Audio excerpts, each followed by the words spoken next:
Hello, I'm Mike and welcome to the workshop. This week I'm going to show you how you can make this Pro Toolbox with dovetail joints and a removable drawer. So, let's roll the intro!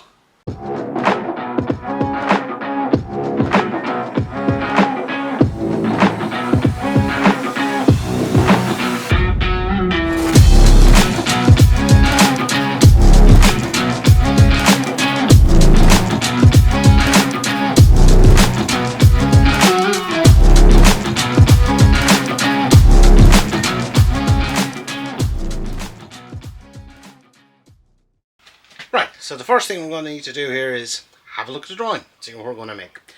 So I have it up here. As you can see, this is a bit more advanced than the one I did a couple of months ago now. It's getting a lot of use. The very basic square toolbox. This is all sorts of angles and all sorts of fun stuff. And it'll look really cool as a piece just to have around the workshop. And most importantly, it'll be utilitarian. The first thing I want to do is I want to work on the dovetails making the main body of the toolbox. So I'm going to build my way up. I'm going to build the main body and then I'm going to focus on making that top. That gives me plenty of practice with my dovetails because I'm a little bit out of practice. So I'm going to start by doing the large dovetails here on the main body. Then we're going to look at the top with all those angles and all those real fine work. So let's get down to the bench, start marking up. So tip one, as is always the case with my videos, is put as much information as you possibly can on whatever you're marking.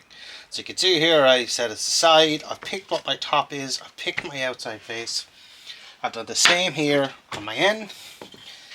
I have to make sure that I keep this as the outside face, so this will be going in like that. And I'm going to start off here using the piece of material that will be the side. I'll line it up perfectly and just put a small, very sharp pencil line in. And then I'm paying attention to our little man, as I call them. So our face side, face edge. I know they're square. This is already square in stock. I'm just going to mark that pencil line lightly all the way around. We'll be going back over this with a knife line to cut everything out.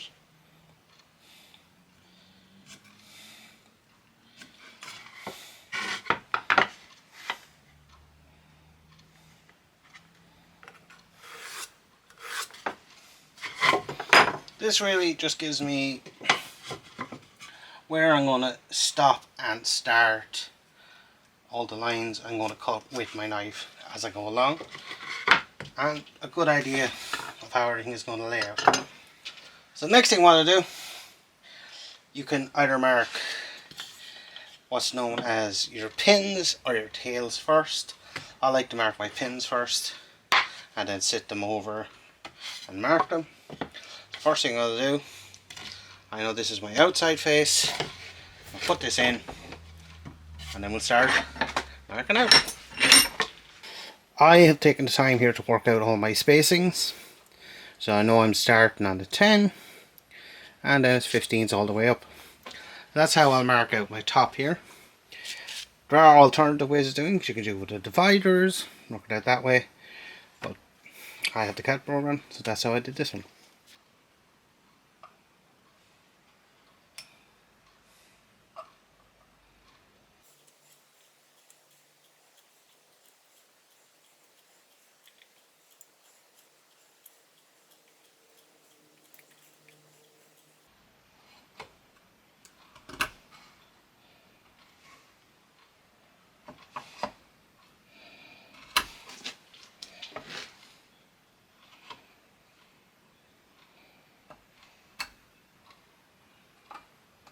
To mark the angles of the dovetails, I'm using my dovetail gauge here. I have a nice little picture of it cut in, and it has different angles whether you use the inside or the outside.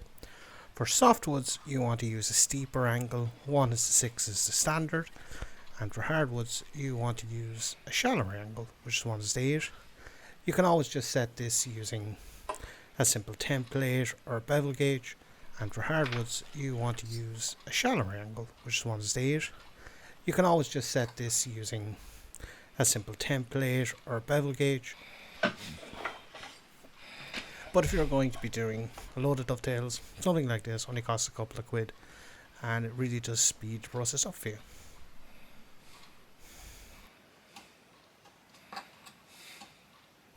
And it's good practice when you have all these marked out to mark out the areas you're going to remove, because it's very easy to accidentally remove the wrong material, the wrong section, and then you end up ruining your whole side. And you want to mark this on both sides with your knife, just to make sure that when you cut through you still have a reference edge you can work off. If you only mark on one side, you're never 100% sure if you're exactly straight across, and you can end up making the dovetails too wide or too small on one side and having to do a lot of rework and recutting. Now, I don't like to put my score line the whole way through, which is acceptable in dovetails. I like to be a little bit cleaner. So I've stopped my saw grooves at a pencil line, and now I'm just going along with my scalpel and converting that line into a scalpel line where I can sit my chisel to cut out the materials. So when it's all put together, everything looks nice and clean and open.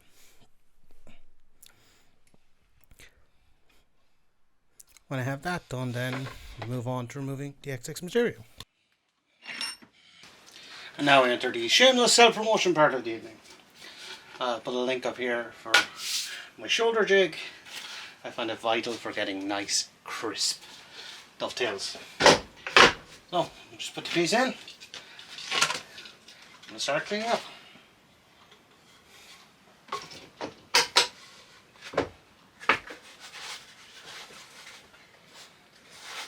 I removed the bulk of the material here using my coping saw, again cutting as close to that bottom line as I can.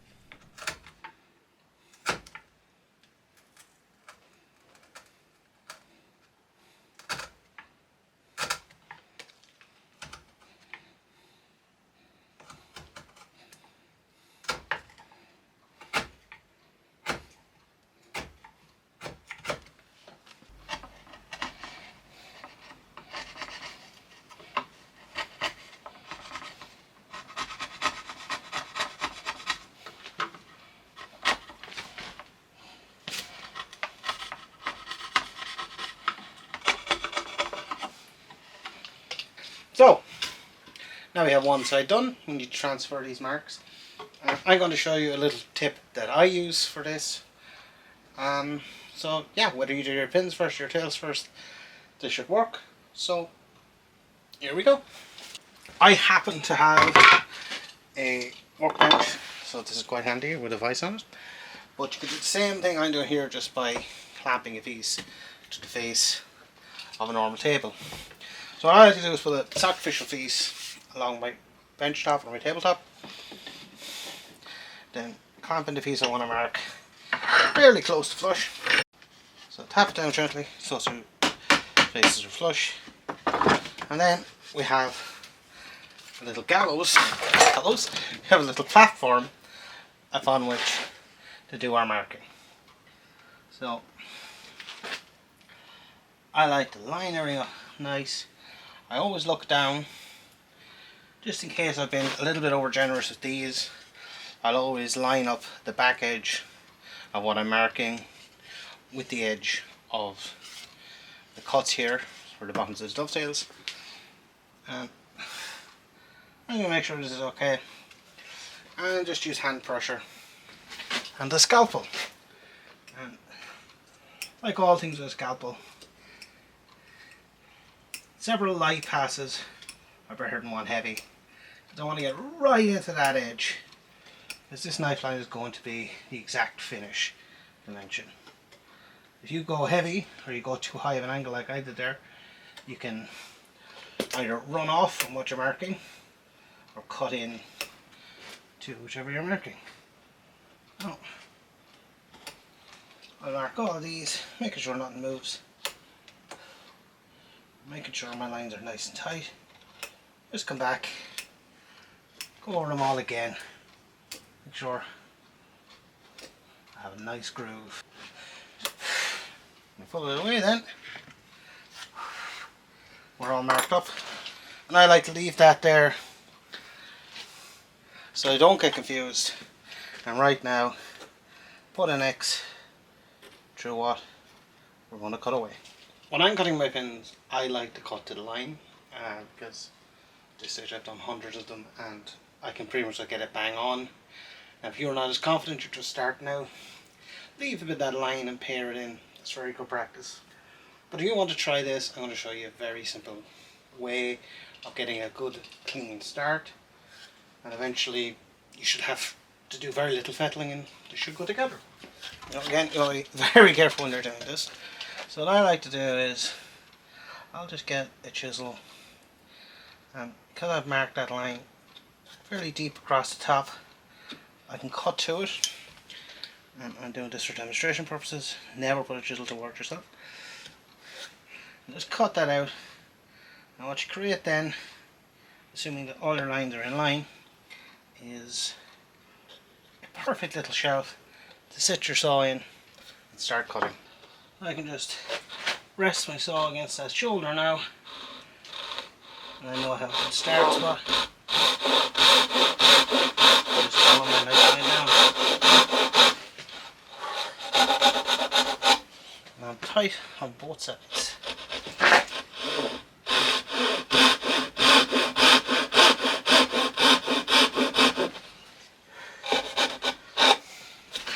Now to do it for all the rest. And with all the vertical cuts done, my preferred method for removing the excess stock is to use my coping saw here, just to cut down the middle and then basically turn it to remove the bulk of that material, and we'll remove the rest then on the shoulder jig. As I mentioned before, this is the exact same I use when I'm cutting the tails, same principle. I just find it the best for me. You can also just basically chisel that area out, but I find this the quickest for the internal parts, and then on the end I just use a normal saw to do the corner cut.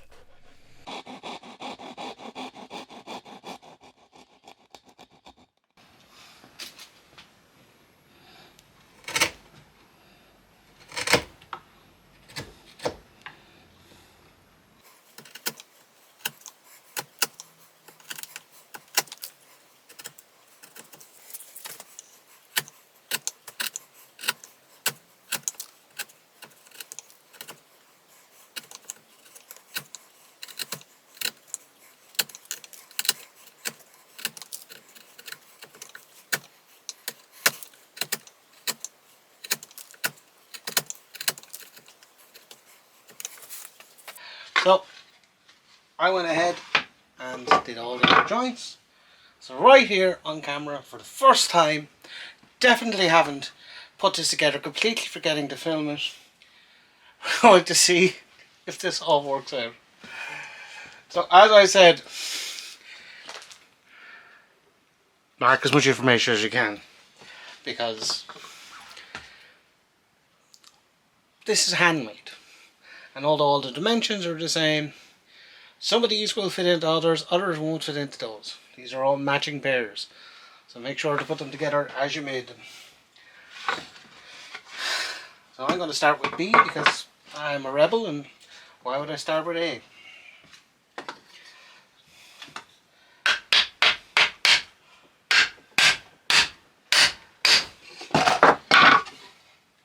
Double check, that is D.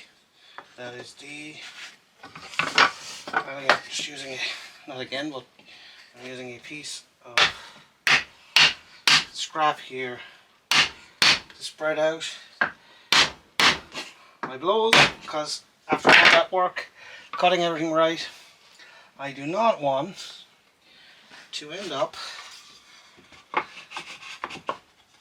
blooming out my ends and not have my joints fit together.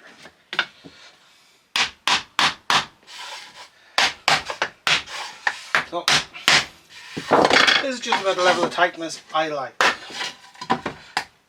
Has to go in with a mallet, but there's just enough room that you can tap everything together. If it's too tight, what you'll end up doing is like splitting here, that kind of thing. So it shouldn't go in with hand, but a little bit of tapping. So I've been very careful to cut all these same size, but we're just going to check. I'll check the square there. I'm up and down, and I'm up and down maybe a fraction of a hair of a micron, but we won't worry about that. We'll match the lid to it. The other way, of course, if you don't have a reliable square, is to measure across your diagonals, and if your diagonals are the same, that means everything is square. So next thing I'm going to do is, definitely for the first time, take this apart. I'm going to mark out for our groove. There, our bottom is going to go in. This is our bottom. And we'll put a rebate on our bottom, so we have this whole bottom assembly made. And then we'll start having fun with angles and do the top. I pulled the old router table out of storage to put the 2 grooves I need to put in the bottom or main part of the toolbox. So there'll be 1 groove in the bottom into which the bottom will go, and then there'll be a groove further up into which I'm going to put some thin slips that my pull out tray will sit upon. So let's just have a look here and see how we get on. So I have my router set up here with a sacrificial fence, and on it I have the marks of where my tool stops and starts. And the reason for that is, what I don't want to do is I don't want to run through here, cut a lump out of my dovetail. It's not going to look nice. So I have a mark point where I know I have to drag that back to, while it's not losing the end and still giving me my groove. So eyes and ears, as always. This is a power tool. Going to make some noise, cut some grooves. Then I'm going to set this up to do the grooves for the slips that'll hold the pull-out tray, and then we'll change the tool to a wider tool to create the rebate for the bottom. The technique I'm using here is known as dropping in, and it's pretty self-explanatory. You drop the piece onto your router bit rather than starting at an end. This is not something you should do the first 50 times you use a router. You have to be extremely careful, and in fact this is the second pass I'm doing. You can see the groove is already done. I'm being super careful here that it doesn't get caught, pull the piece out of my hand, or pull my hands anywhere near the spinning wheel of death that is a router bit. So like I said, it says Pro Toolbox on the top, and I'm not a big one for tooting my own horn, but this is definitely an advanced technique, and you really have to know and respect the router if you're going to try this yourself. The process for the second groove at the top that will hold our shelf supports is exactly the same. I'm taking this nice and slowly and ensuring my hand positioning is sufficient to control the piece, but also that they are nowhere near the router bit if the worst happens and the piece is pulled from my hand. The setup for the rebate is slightly different. I'm using a wider router bit here that is inside the sacrificial fence, so I've pulled the sacrificial fence forward so it cuts a piece out of it. This allows me to create the cut out to the edge here to create my rebate. Right, so 2 tips here. Before I assemble this, I'm going to sand the inside. You can see here I put some tape over my dovetails because I don't want to end up sanding a scoop in here and affecting the tightness of my joint. So that tape just gives me an edge to work to, and tape gets tore up, I can put more tape on, but that keeps everything nice and flat. So I'll get all this up to 180, and we'll cut the slips here, which will stop the shelf from falling. Slip those in, and we'll glue it all up. Okay, so we're nearly ready to start assembling the base of this box. So unintentionally off screen, because the camera died, I reassembled it, put in all these slips, just a few dots of glue, and this is where the removable tool shelf will go. And I made these clamping coils. They're very simple, very rough, but basically you can see they're sort of toothed. That then allows me to place them against my pins and clamp and only put pressure on the pins, because if I put a flat coil there, they will either glue to it or the tiny little bit of the tails that extending would stop the joint closing completely. So now, bit of glue, bit of assembly, here we go.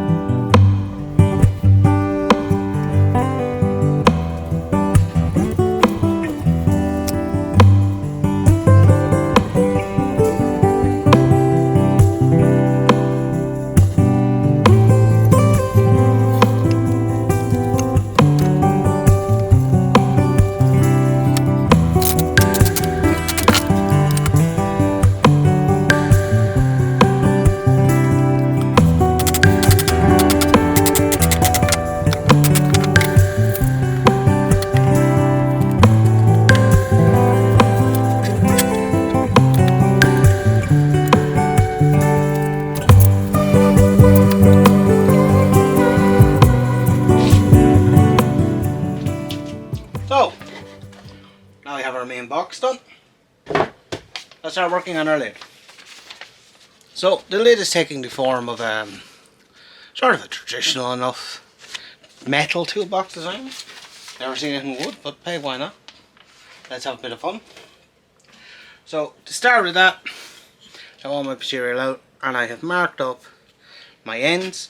So my ends are going to be my templates for all these angle cuts that I'm going to cut on these pieces that will form my triangle top or my pyramid top. The first thing, I'm going to cut these angles, get this one right, then I'll match the second one to this one, and that'll be my template then for cutting all of these pieces for the top.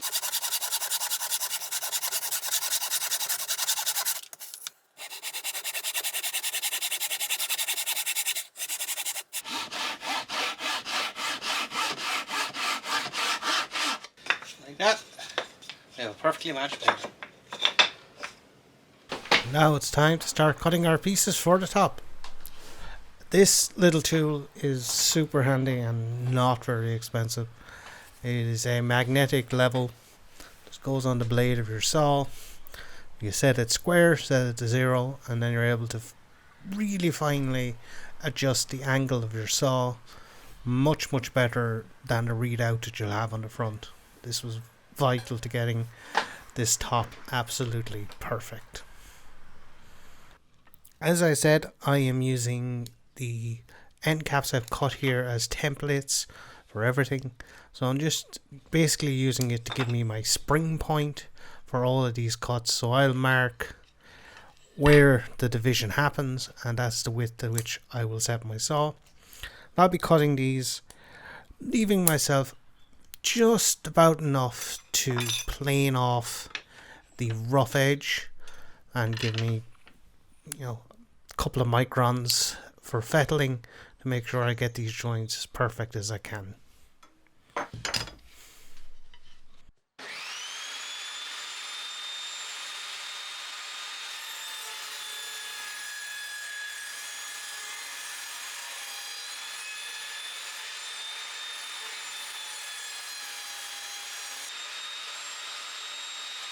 So now to square up the faces, I have my plane set to take as fine a shaving as I can. I'm just being very careful using the weight of the plane to keep that same angle. Obviously the finer it's set, the slower you go wrong. I'm really taking my time here with these paper thin shavings, because I don't want to adjust that angle after spending all that time getting it perfect using my gauge. and it's just a case of repeating that methodology for each individual piece, taking off those fine shadings and finessing until we get all those angles meeting as we want, nice and tight. And here we are after a couple hours work. I have them all done, and I went along making sure that all my lines are nice and straight and my joints are tight. I've numbered them to keep them together. Just using some masking tape here, I'm going to join everything together and see how it turns out. See if I'm happy, see if it's fitting my templates, if I need to do any more adjusting. And it's also a little bit of a magic trick. Quite enjoyed this actually.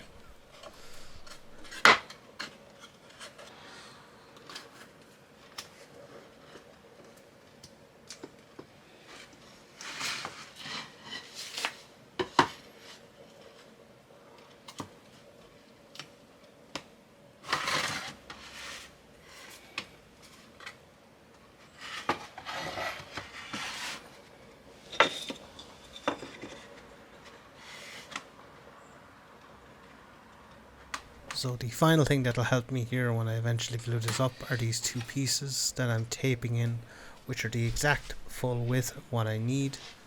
This will allow me to make sure everything is clamped perfectly and I don't bow it in.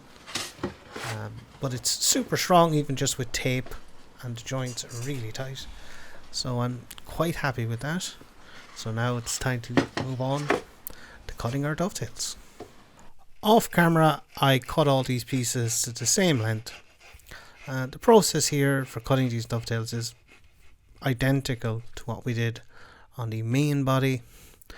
We're just going to, the only difference I suppose is that each of these are going to be individual pieces which have one or maybe two dovetails on them, but the principle is the same. All the marking, all the cutting, all the removal is the same. And when I have all of these cut, using the same method I showed a few minutes ago with the tape, nothing else, and a bit of glue, I glue all these together, and that's where we'll pick it up. Right, so it looks good, but we need to hold together when the tape is off. You want me to find out, I suppose?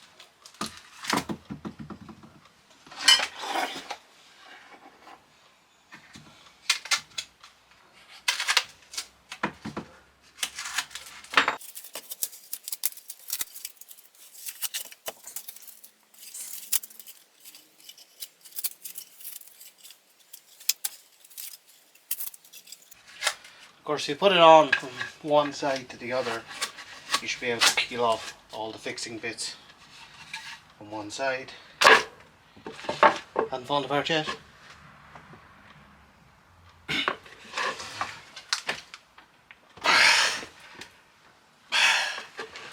I'm a big old hot, so I can hold my weight, I think it'll hold together. Now, we can start dovetailing on our caps. Most good, Julian. Most good. Now, let us see if we can mark this. This is going to be much more difficult than normal. I'm going to have to try hold this perfectly lined while I mark around all of these so I can cut them and I can put it together and do the exact same thing over the top, and then we'll have a lid. Simple as that. What I ended up doing here in order to help me is I actually put a small drop of super glue on the two outside pins just to hold everything in position, make sure everything stays in line.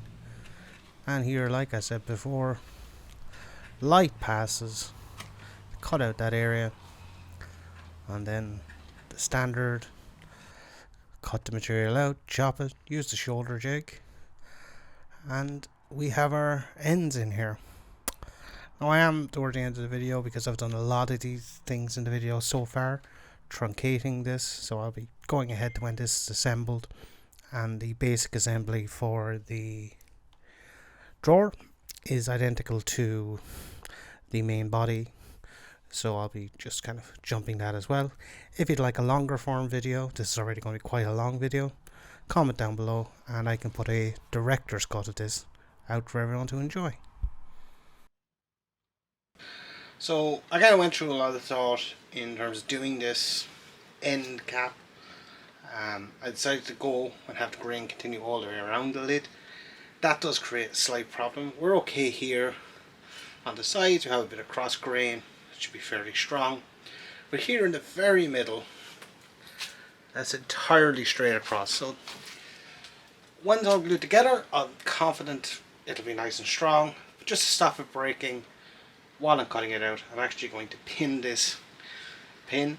I'm going to put a couple of, well actually there'll be 2 picks, I'm going to call it mini dowels, down into this just to stop it breaking out while we're assembling. And now just going to jump ahead to when all the removal is done with our test fit. Perfect, will do. Now to glue them in for real. Much like most times when I'm putting these dovetails together, I'm using a wide piece of material and I'm tapping it together to spread out that force so I don't break the individual pins or tails. And it just works for both sides. And we apply a few clamps and we're good to go. And on to our drawer on the inside.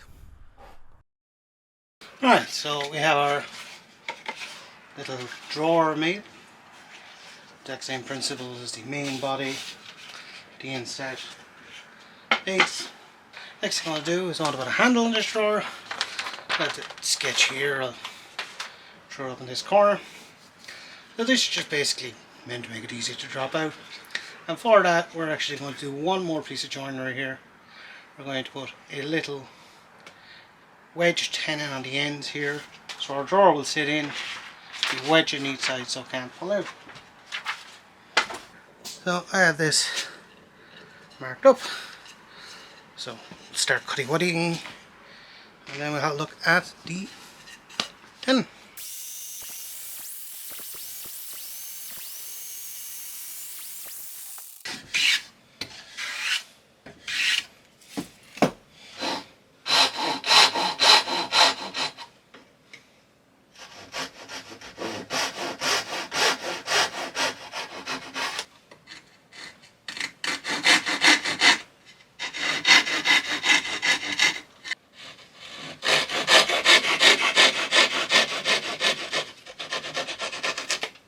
Right, a hook.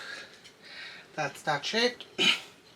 Now we need to mark for our little hole in our ends, and this is super simple. I'll bring it down and show you. So there's nothing clever here. I've marked my center point, the width of my tenon.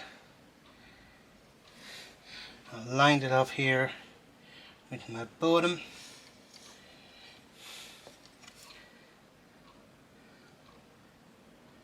Like that, and I'll just mark it with my pencil. I'll be able to then transfer those lines over to here. We'll drill and chop this out. It needs to be a tiny bit wider on this side and this side so the wedge can expand it, but it is the full width here, so I'm going to be careful.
with all the making done, it's finally time to sand everything up and get ready to finish this.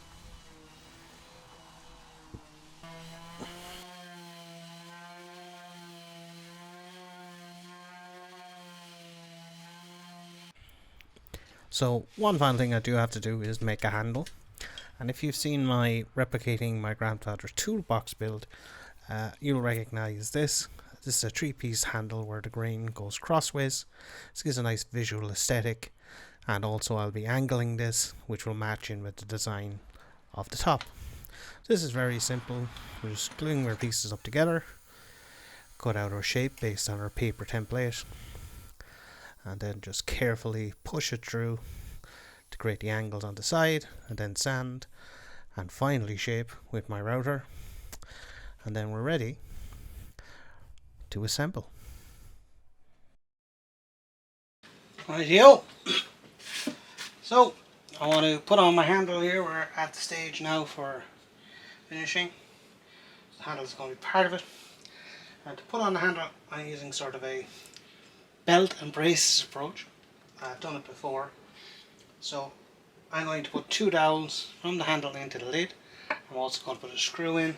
To position these dowels I'm using dowel pins. You can see I have one in here.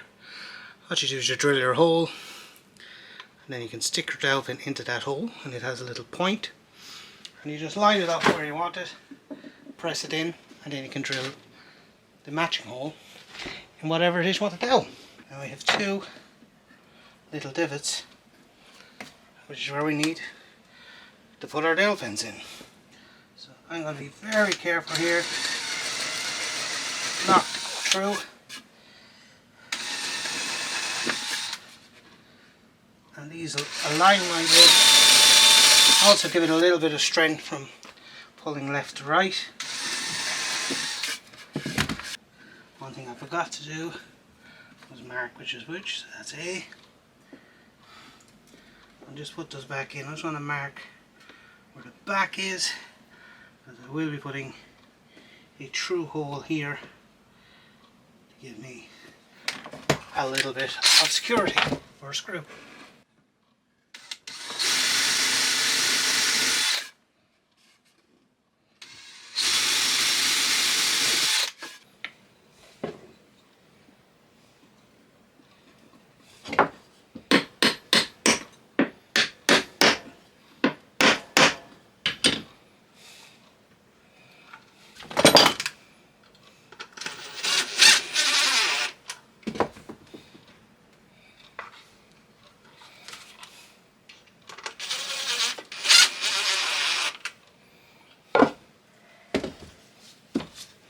For the finish, I sort of hemmed and hawed on what I wanted to do here, whether I wanted to stain it a dark colour to make it look like a different wood, or I just wanted it to look older.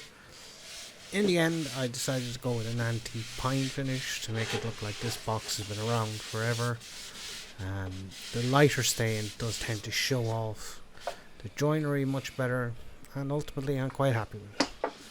But you heard a lot of me talking, so let's play some music. Let's straight into that Danish runtime.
with dovetails all around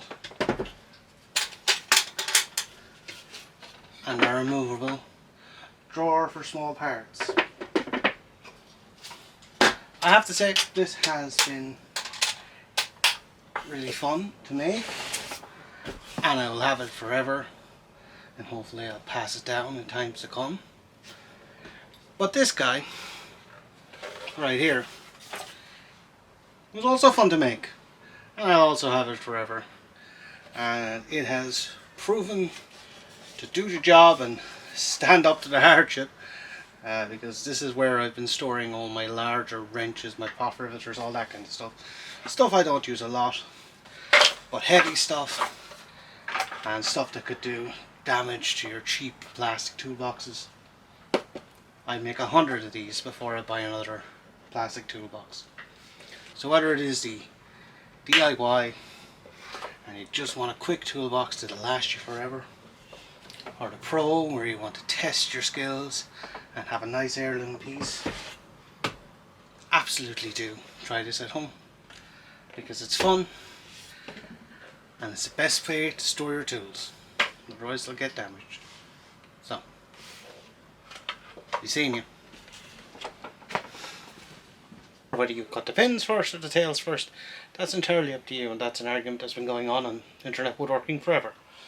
Probably non-internet woodworking, probably carvings in caves of one woodworker pointing at a... Never mind. Just wasn't particularly funny. Most of your jokes aren't, Mike. Anyway, the moon has moved on to her nightly vigil. In the blackness we see all. Or in other words, that took a while. Anyway,